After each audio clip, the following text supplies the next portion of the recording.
Welcome to VJS daily. வாங்க, இப்போ நான் வீட்டில் கீ ரைஸ் செய்கிறேன் மத்தியானம் சாப்பாட்டுக்கு. நீங்களும் வந்து சாப்பிடுங்க. எப்படி செய்கிறேன்னு பாருங்க. ஃபஸ்ட்டு 2 கிளாஸ் அரிசினா 1/2 kg அரிசிக்கு 1/2 kg அரிசிக்கு பட்டு லவங்கம் வதக்கிறதுக்காக சும்மா 1 ஸ்பூனு. அப்புறமா சாப்பாடு லாஸ்ட்டில் மேலே ஊற்றிக்கலாம். பிரிஞ்சி இலை, கரம் மசாலா, பட்டை, லவங்கு, மராட்டி மொக்கு, அனாசி பூவு, ஏலக்காய் எல்லாம். இப்போ அது வதங்கும் போதே கொஞ்சம் எண்ணெய் ஊற்றிக்கணும். சாப்பாட்டுக்கு 2 கிளாஸ் தேவையான எண்ணெய், 1 கப் எண்ணெய். சோம்புமா வாசனைக்கு. வெங்காயமா 2 பெருசு. இப்போ எண்ணெய் காஞ்சிச்சு, வெங்காயம் போடும்.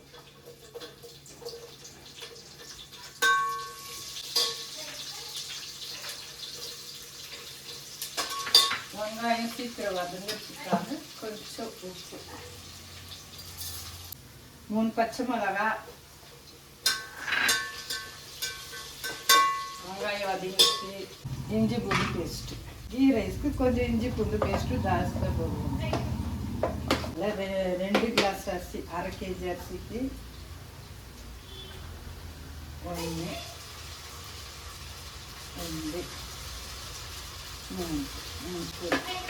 இஞ்சி பூண்டு வாசனை இப்போ போயிட்டு, பச்சை வாசனை போயிட்டு பிறகு 1 கேரட்டு, 2 பீனஸு. ஏன்னா ரொம்ப கேரட் போட்டால், பீனஸ் போட்டால் திதிப்பு வரும். கேரட்டு மஞ்சள் வாசனை வரும். அதனால மீடியமாக 1 கேரட்டு, 2 பீனஸ் போதும். நிறைய காய் இருக்கிறது, எங்கேயோ ஒரு காய் தான்.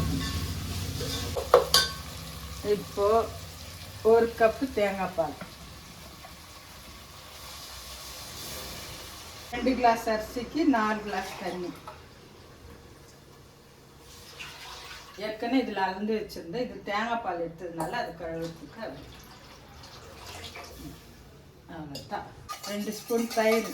ஏன்னா நம்ம தக்காளி எல்லாம் போடுறது இல்லையா, அதனால 2 ஸ்பூன் தயிர் கீ ரைஸ்க்கு. தண்ணி கொச்சிச்சு. இப்போ வந்து அரிசி போடுறோம். தண்ணி ஃபுல்லாக எடுத்துட்டு, ஏன்னா நம்ம அளவு தண்ணி வச்சுட்டு இருக்கோம்ல, அதனால தண்ணியெல்லாம் எடுத்துட்டு போடணும்.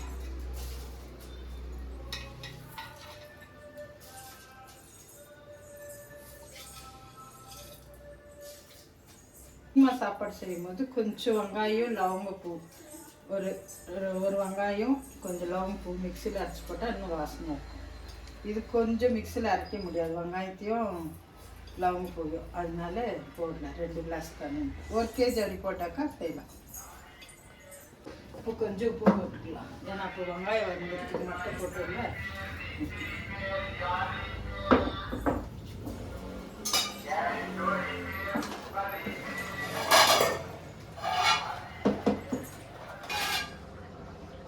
தண்ணி கம்மியாயிடுச்சுல்ல, அரிசி பாதி பாகம் வெந்துட்டு இருக்கு.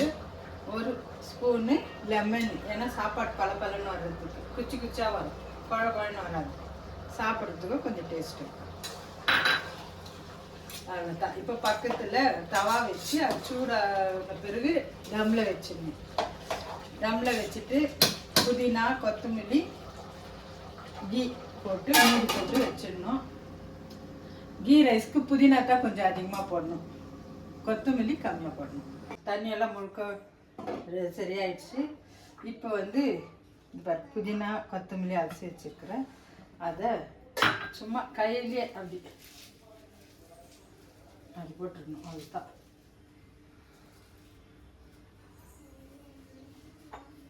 கொஞ்சம் கஸ்தூரி மேத்தி,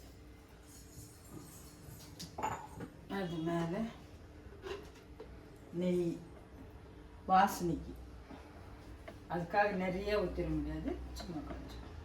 இப்போ வந்து சிக்கன் குழம்பு கிரேவி எல்லாத்துக்கு, கீ ரைஸ்க்கு கொஞ்சம்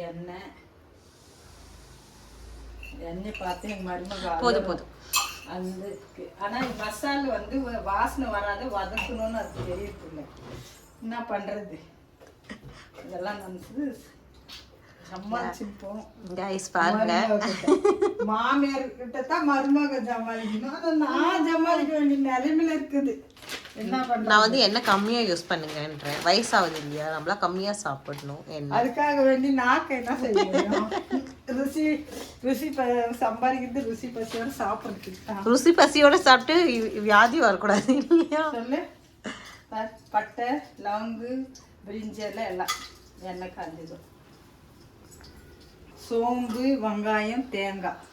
வெங்காயம் அரைஞ்சி போடல, ஏன்னா எடுத்து கீழே வச்சுடுவாங்க.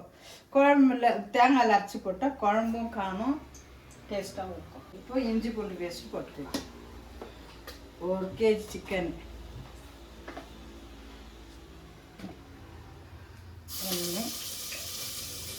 2 ஸ்பூன் கொஞ்சம் சால்ட்டு, டீ பிடிக்காத இஞ்சி பூண்டு வச்சு வதக்கிறதுக்கு போற வச்சு அப்படியே எண்ணெயில் நல்லா வதக்கினா அதுவும் கலர் மாறிடும்.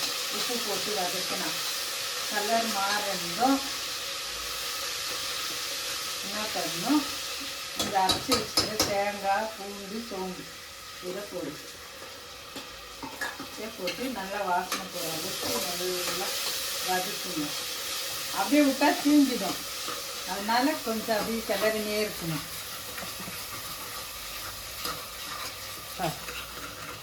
கலர் வருது ஓகே.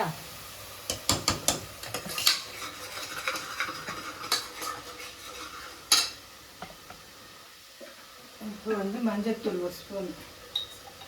ஏற்கனவே மிளகாத்தூள் போட்டு அரைக்கவும், இருந்தாலும் கொஞ்சம் போடணும், வாசனை வராது.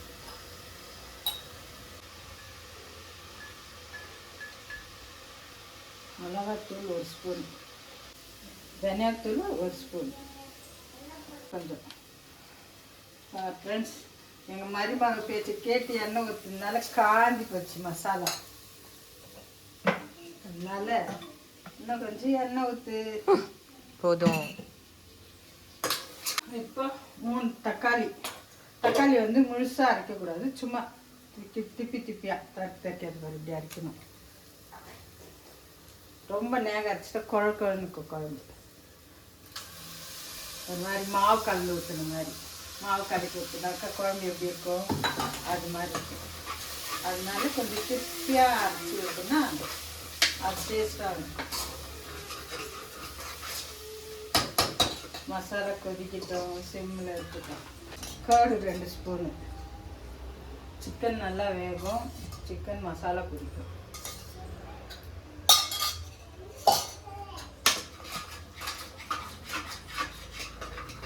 கொஞ்சம் கொத்தமல்லி, புதினா அப்படியே எண்ணெயிலே வதக்கணும்.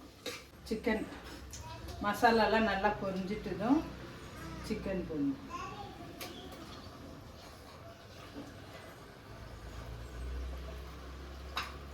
சிக்கன் போட்டு உடனே தண்ணி ஊற்றக்கூடாது, ஒரு 10 நிமிஷம் விட்டுறணும். அதுக்கு மசாலா பிடிக்கிட்டு விட்டு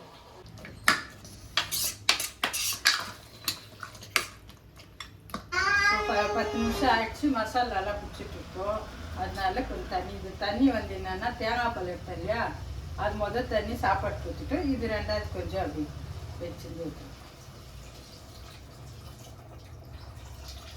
ரெட்டாக வர்றதுக்கு ரெட்டு மிளகாத்தூள் ஒரு ஸ்பூன்.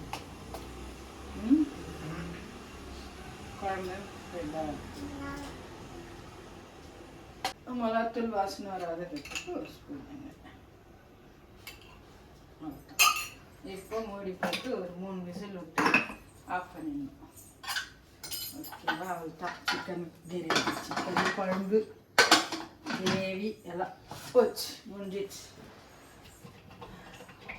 நீங்களும் வீட்டில் செஞ்சு பாருங்க ஃப்ரெண்ட்ஸ்.